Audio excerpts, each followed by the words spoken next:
الإعلان كان حزيناً جداً، حتى إن المتابعين تأثروا أكثر من الممثلين، لأنه بدا وكأن مينا ماتت.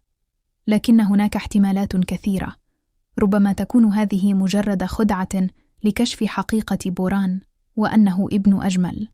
التعليقات امتلأت بالغضب، الجميع يلوم جيهان، فقد ضاعت حياته في لحظات، زوجته لم تعد زوجته، وابنه وسط المشاكل. المتابعون غاضبون من الكاتبة، لأن من غير المعقول أن تعيد الأموات للحياة وتغير الأحداث بهذا الشكل. ولكن بالتأكيد في الحلقات القادمة ستنكشف أسرار عن بوران تجعل الناس يكرهونه أكثر.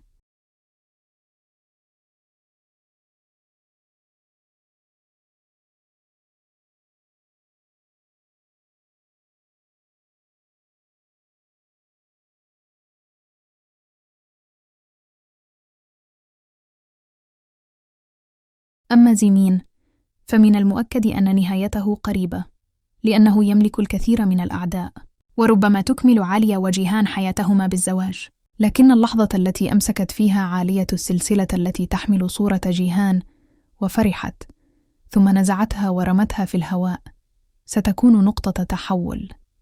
جيهان سيرى ذلك ويصدم، ويظن أنها لم تعد تحبه، لكن الحقيقة أنه سيموت عشقاً لها.